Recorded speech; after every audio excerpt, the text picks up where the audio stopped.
In the late summer of 1944, as Allied armies raced across France after the breakout from Normandy, Field Marshal Erwin Rommel began saying something that unsettled the German high command.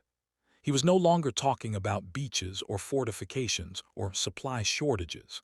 He was talking about one man, an American general most of Berlin still viewed as reckless, loud, and overrated. George S. Patton.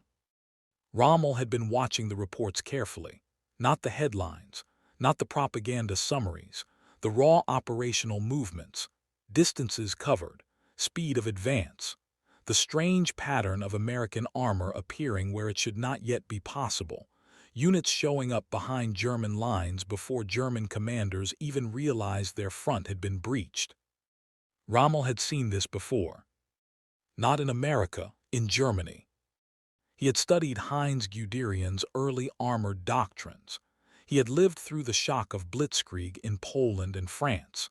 He understood what it looked like when one commander grasped tempo better than everyone else on the battlefield. And now he saw it again, wearing a different uniform. Rommel began telling his staff something that did not appear in official situation maps.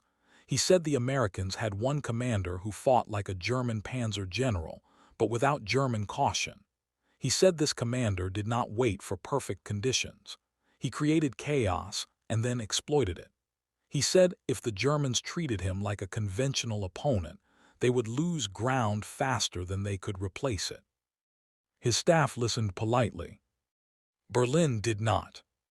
To most senior German officers, Patton was a caricature, a theatrical general with ivory-handled pistols and aggressive speeches, a man useful for propaganda mockery. The Americans, after all, were amateurs in mobile warfare. Their victories were credited to numbers, air power, and industrial capacity, not brilliance. Rommel disagreed.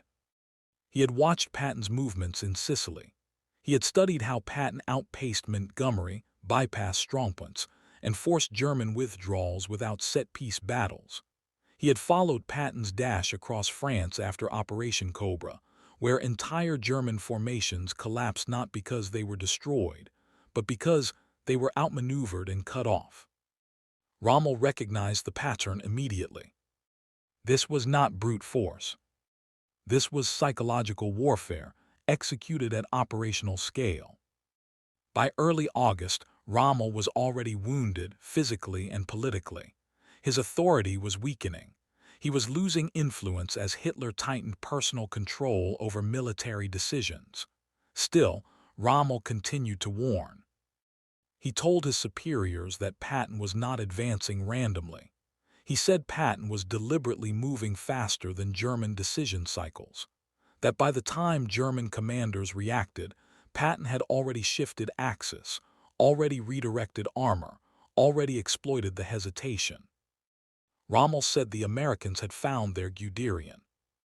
And worse, this Guderian answered to Eisenhower, not Hitler. The German high command dismissed the comparison. They argued Patton relied on overwhelming logistics, that his speed depended on captured fuel and intact roads, that once resistance stiffened, Patton would slow like any other Allied general, that his boldness made him predictable. Rommel did not argue emotionally, he argued structurally. He said Patton did not fight battles to win territory, he fought to collapse systems, communications, morale, command cohesion. He said Patton's greatest weapon was not tanks or artillery, it was confusion. And confusion spreads faster than armor. Rommel warned that German commanders were reacting instead of anticipating, that they were defending geography instead of disrupting momentum, that Patton's movements made traditional defensive doctrine obsolete. 3 weeks passed. Nothing changed.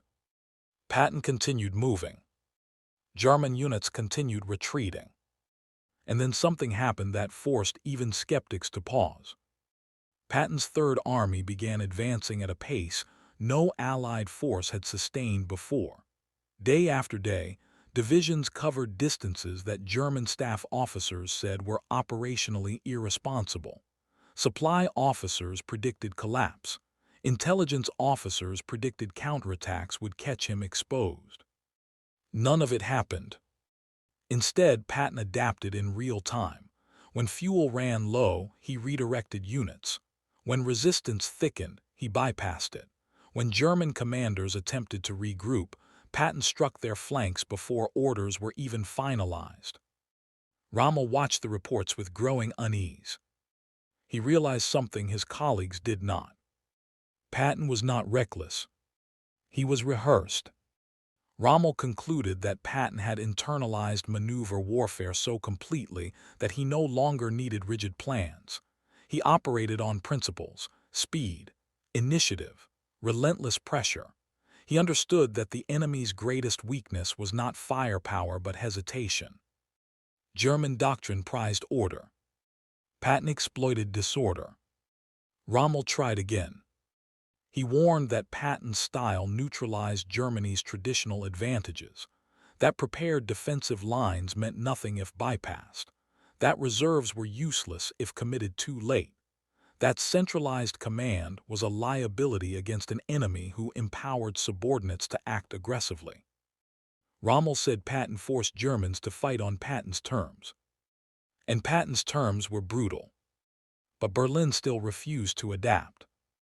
Hitler insisted on holding ground at all costs. Withdrawals required personal approval. Flexibility was discouraged. Initiative below the highest levels was punished. German commanders waited for orders while Patton created facts on the ground. Rommel understood the outcome before it happened.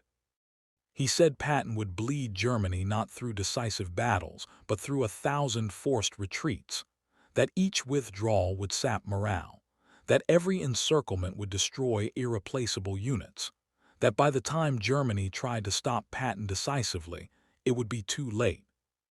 The warnings were noted. They were not acted upon.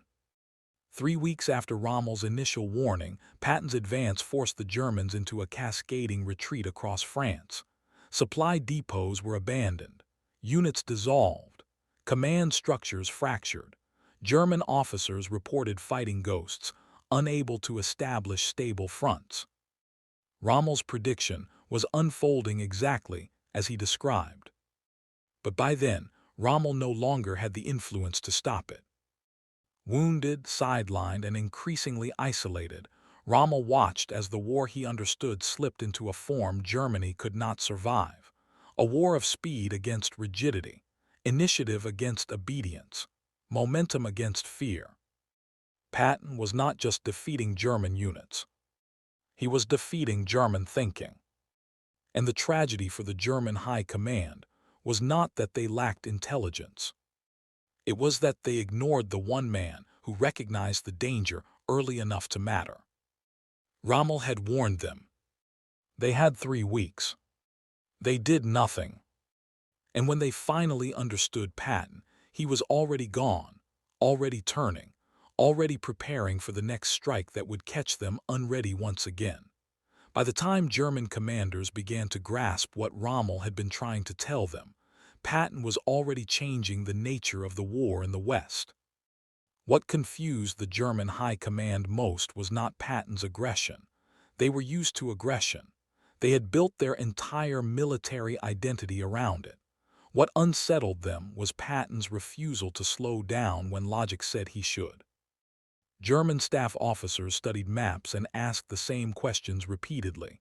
How was Third Army still moving? How were fuel shortages not stopping them? How were flanks not collapsing? How was coordination maintained across such distances? Rommel had already answered those questions, quietly, weeks earlier. Patton did not fight like other Allied generals because he did not think like them. He did not believe the enemy dictated tempo. He believed the enemy reacted to it. That difference shaped every decision he made. German doctrine assumed that rapid advances created vulnerability, extended supply lines, exposed flanks, overstretched units. That was true against a cautious enemy. It was not true against one who refused to pause.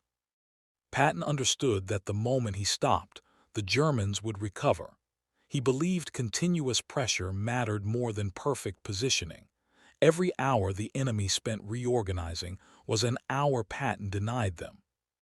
Rommel recognized this immediately because it mirrored his own experience in North Africa. There, speed had compensated for shortages. Momentum had replaced mass. The enemy had been forced into constant reaction.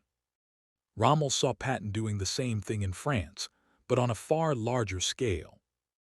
German generals, however, interpreted Patton's speed as recklessness. They assumed it would end the same way it always did for reckless commanders, with overextension and defeat. They waited. They prepared counterattacks. They planned to catch Patton when he finally slowed.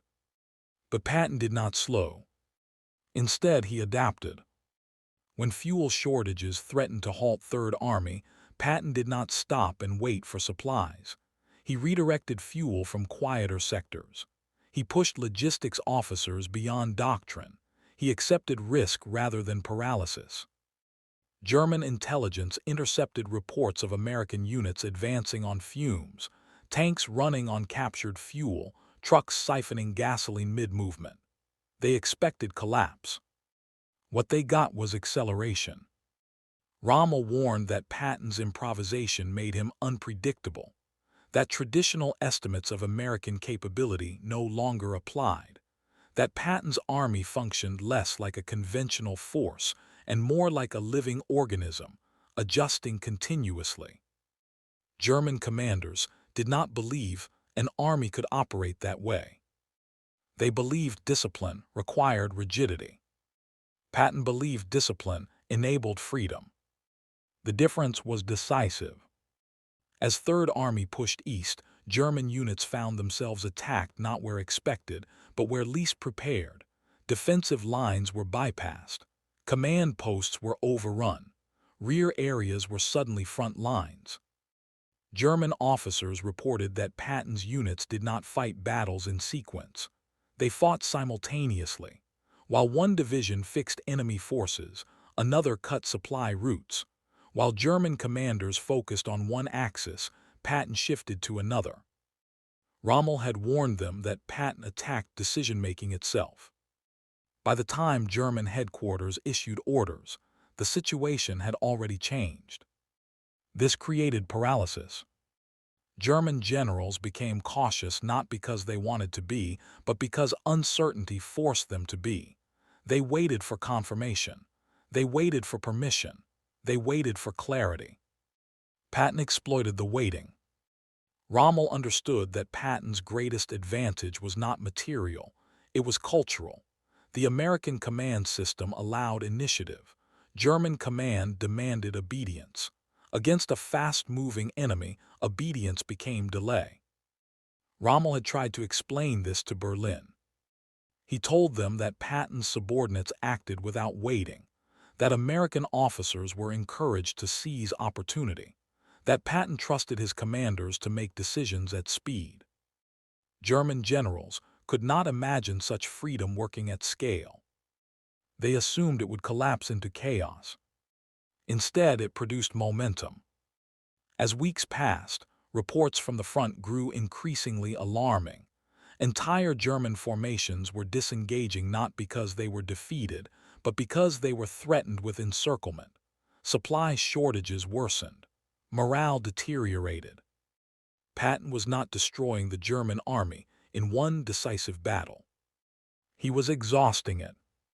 Rommel warned that exhaustion was more dangerous than defeat, that tired units made mistakes, that tired commanders lost initiative, that tired armies stopped adapting. The German high command still focused on holding territory. Patton focused on breaking rhythm. Every retreat forced German units to abandon equipment. Every rushed movement consumed fuel they could not replace. Every delay in orders magnified confusion. Rommel understood that Patton was accelerating entropy. And entropy always favors the attacker who moves faster. When German generals finally attempted coordinated resistance, they discovered another problem. Patton had already learned their habits. He anticipated where they would concentrate. He struck before they could. He forced them into reactive patterns that repeated again and again. Rommel had warned that Patton studied opponents obsessively, that he learned faster than most commanders, that he remembered mistakes and exploited them. German officers began to notice that Patton seemed to know their responses in advance. It felt like being hunted. Rommel had predicted this feeling. He said Patton did not fight armies. He hunted weaknesses. He pressured commanders until they broke. But by then, Rommel was no longer in a position to influence operations. His health was failing. His relationship with Hitler was strained. His warnings were increasingly dismissed as pessimism. The irony was cruel. Rommel had been one of the few German commanders capable of understanding Patton, and Germany had sidelined him. As summer turned to autumn, the consequences of ignoring Rommel's warnings became undeniable. German defensive doctrine was no longer effective against Third Army. The front became fluid. Stability vanished. Patton did not just move fast. He made speed contagious. German units rushed because they felt rushed. They withdrew because they feared being outflanked. They abandoned positions because they assumed Patton was already behind them. Often he was not. But the belief mattered. Rommel had said that fear spreads faster than tanks. He was right. And the most dangerous part was that Patton understood this. He cultivated the image, the unpredictability, the aggression. He wanted German commanders to imagine him everywhere at once. Rommel recognized that Patton was waging psychological warfare at operational depth, and Germany had no answer for it. By the time the German High Command accepted that Patton was not slowing down, the strategic initiative was gone. The Allies were no longer reacting to Germany. Germany was reacting to Patton. Rommel had warned them early. They had dismissed him. And now the war was slipping beyond their control, not through a single catastrophic defeat, but through relentless pressure applied by a commander they had chosen not to understand. Patton was not just advancing. He was rewriting the tempo of the Western Front. And Germany was failing to keep up. As the German situation worsened, a strange realization began to spread among frontline commanders. Patton was no longer just an enemy general. He had become a constant presence in their thinking, shaping decisions even when his units were nowhere nearby. German officers started making choices based on what they believed Patton might do, not what he was actually doing. That was the moment Rommel had feared most. Rommel had warned that once Patton entered a commander's mind, he gained an advantage that could not be measured in divisions or tanks. He forced mistakes simply by existing. German reports increasingly reflected this anxiety. Positions were abandoned prematurely. Counterattacks were canceled at the last moment. Reserves were held back too long, then committed too late. Every delay compounded the damage. Rommel had seen this pattern before. In North Africa, British commanders had done the same to him. They had imagined threats that were not there, hesitated when they should have acted, and lost momentum they could never regain. Now Germany was repeating the error. Patton's reputation moved faster than his army. German intelligence often overestimated his strength, believing multiple corps were advancing when only a fraction were present. This caused German commanders to spread their forces thin, weakening every defensive effort. Rommel had warned that Patton exploited perception as much as firepower, that he understood how commanders thought under pressure, that he knew fear distorted judgment. German generals had dismissed this as exaggeration. They were now living inside it. As autumn deepened, supply shortages became critical. German units were forced to choose between holding ground and preserving mobility. Patton understood this dilemma instinctively. He pressed in ways that forced German commanders into impossible trade-offs. If they held, they risked encirclement. If they withdrew, they lost equipment and morale. Either way, Patton benefited. Rommel had tried to explain that Patton did not seek perfect victories. He sought cumulative advantage, small gains layered over time until resistance collapsed. German leadership still hoped for a decisive moment when Patton would finally overreach. It never came. Instead, Patton adapted continuously. When resistance stiffened, he shifted direction. When supply lines strained, he rebalanced priorities. When terrain slowed him, he bypassed it. German doctrine relied on predictability. Patton thrived on variation. This difference became fatal. German commanders found themselves fighting yesterday's battle while Patton fought tomorrow. Orders arrived late. Plans assumed stability that no longer existed. Defensive lines dissolved faster than they could be rebuilt. Rommel had warned that Patton's greatest strength was anticipation, that he thought 2 moves ahead while others struggled to keep pace with the present. German generals were trained to respond to known threats. Patton created unknowns. This created exhaustion at every level of command. Staff officers worked through nights revising plans that became obsolete by morning. Unit commanders received conflicting instructions. Communication broke down. Rommel had warned that confusion kills armies faster than casualties. The evidence was now undeniable. As the German high command searched for explanations, some officers began quietly revisiting Rommel's earlier assessments. They reread his reports. They re-examined his warnings. They realized he had been right. Patton was not reckless. He was deliberate in a way they had not recognized. Patton accepted risk, but only calculated risk. He knew which risks produced momentum and which led to collapse. He pushed boundaries without breaking them. German commanders, bound by rigid procedures, could not respond at the same speed. Rommel had warned that modern war rewarded adaptability over precision. That flexibility mattered more than flawless plans. That leaders who waited for certainty would always be too late. Patton embodied this principle. By late autumn, German forces were no longer planning offensives. They were managing decline. The initiative had been lost not through one disaster, but through relentless pressure applied day after day. Patton did not give them time to recover. Rommel had said that rest was a weapon, that denying it was as effective as destroying enemy units. Patton understood this intuitively. German soldiers were tired. German officers were strained. German command systems were overloaded. Morale suffered not because defeat was inevitable, but because no relief ever came. Patton kept coming. Even when Third Army paused, German commanders did not feel safe. They assumed movement would resume without warning. They could not relax. They could not regroup. Rommel had warned that Patton created operational stress beyond the battlefield. German generals now lived with it. Ironically, the German high command still believed they could manage Patton if they simply held firm long enough. They hoped winter would slow him, that weather would succeed where strategy had failed. Rommel had warned them about this too.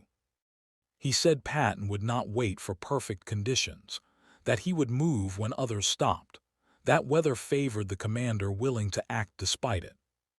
German leadership ignored this warning as well. When winter arrived, Patton did not stop. Instead, he adjusted. He shortened supply lines. He concentrated force. He simplified objectives. He accepted discomfort and pushed through it. German commanders, expecting a pause, were caught unprepared. Rommel had been right again. By now, it was too late to change course. Germany no longer had the resources or flexibility to counter Patton effectively. Every response came slower than the last. Patton had achieved something more powerful than victory in any single engagement. He had seized control of time. Rommel had tried to explain that time was the true battlefield. That speed forced decisions. that decisions made under pressure were rarely optimal. Patton dominated time.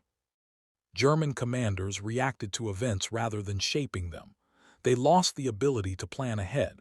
They fought fires instead of campaigns. Rommel had warned that once this happened, defeat became inevitable. Germany had reached that point. The tragedy was that Rommel understood Patton not as an enemy but as a mirror. He recognized in Patton the same qualities that had once given Germany an edge: speed, initiative, aggression tempered by instinct. Germany had abandoned those qualities. Patton had perfected them. Rommel warned his generals after 3 weeks because he saw the future forming. He tried to stop it. He tried to adapt. They ignored him. And by the time they accepted the truth, Patton was no longer just advancing across France. He was reshaping the war itself. By the final weeks of the campaign, the realization that Rommel had tried to force upon his generals could no longer be avoided. Patton was not winning because he had more tanks, more men, or better equipment. He was winning because he understood something deeper about modern war. He understood momentum. German commanders still thought in terms of positions. Patton thought in terms of motion. Where they asked how long they could hold a line, he asked how fast he could break their rhythm. Where they focused on defending ground, he focused on unbalancing decisions. Rommel had warned that Patton would never fight the battle the enemy prepared for. And now, German reports showed exactly that. Every defensive plan encountered a different attack. Every expectation was wrong. Patton did not conform to German logic. He forced German commanders to conform to his. By this stage, German units were fighting with skill and bravery but without clarity. They no longer understood the larger purpose of their movements. Orders changed constantly. Objectives shifted. Withdrawal followed advance, then withdrawal again. Rommel had warned that when soldiers stop believing in coherence, effectiveness collapses. This was now visible everywhere. German officers began writing in their personal diaries about the exhaustion of fighting Patton. Not physical exhaustion alone, but mental exhaustion. The constant fear of being outflanked. The uncertainty of whether an attack was real or a feint. The anxiety of never knowing where Patton would strike next. Rommel had predicted this psychological erosion. He had said Patton would wear down the enemy not through destruction, but through pressure. Through the denial of stability, through the refusal to allow recovery. And that is exactly what happened. German units began retreating not because they were defeated in battle, but because they feared what would happen if they stayed. They withdrew preemptively, abandoning defensible positions simply to avoid encirclement. Patton did not need to force retreats. He inspired them. Rommel had warned that Patton used speed as deception. That rapid movement created the illusion of overwhelming force, that commanders would assume they were outmatched even when they were not. German intelligence repeatedly overestimated the size of Patton's formations. Entire divisions were repositioned to counter threats that did not exist. This weakened real defenses elsewhere. Rommel had warned that Patton understood how to manipulate perception, that he knew how commanders thought under stress, that he could turn caution into paralysis. By the time German leadership recognized this pattern, the damage was irreversible. They no longer controlled the flow of operations. Patton did. What made this especially painful was that Rommel himself had once used similar methods. He had relied on speed, surprise, and relentless pressure to defeat larger forces in North Africa. He recognized those same traits immediately in Patton. That is why his warning came so early, and why it was so urgent. Rommel was not afraid of Patton's courage. He was afraid of Patton's understanding. He knew Patton did not fight battles in isolation. He fought systems. He attacked command structures, logistics, morale, and timing all at once. German generals, were trained to defeat armies. Patton defeated processes. Rommel had warned that traditional defensive thinking would fail against this approach, that trying to meet Patton head-on would only accelerate collapse, that adaptation was the only hope. But adaptation requires humility, and humility was in short supply. German leadership believed their experience, doctrine, and past victories insulated them from surprise. They believed Patton was reckless, that he would eventually exhaust himself. Rommel knew better. He knew Patton thrived on adversity, that he fed on resistance. That pressure sharpened him instead of slowing him. Winter came, supplies dwindled. German forces hoped nature would succeed where strategy had failed. Patton adjusted again. He reduced objectives, increased tempo, accepted risk others avoided. Where German commanders saw obstacles, Patton saw opportunities to move faster than expected. Rommel had warned that Patton would exploit hesitation more than weakness. And that is exactly what he did. As the campaign closed, German generals finally understood what Rommel had seen after 3 weeks. That Patton was not dangerous because he was aggressive, but because he was consistent. He never allowed the enemy to rest. He never allowed the situation to stabilize. He never allowed war to become predictable. Rommel had tried to warn them before this happened. He had urged them to prepare psychologically as much as tactically, to expect surprise, to accept uncertainty, to abandon rigid thinking. They ignored him. And the price was paid not in one catastrophic defeat, but in continuous erosion, in lost initiative, in broken confidence, in decisions made too late. By the end, Patton did not need to destroy German armies completely. He simply outpaced them. Rommel's warning stands as one of the most accurate assessments of an enemy commander in modern military history, not because it predicted defeat, but because it explained how defeat would unfold. Step by step, decision by decision, delay by delay. Patton proved that modern war is not won by reacting faster, but by thinking ahead, by shaping the battlefield before the first shot is fired, by forcing the enemy to fight your war instead of their own. Rommel understood this. His generals did not. And that is why, after just 3 weeks, Rommel warned them about Patton. And why, by the time they finally listened, it was already over.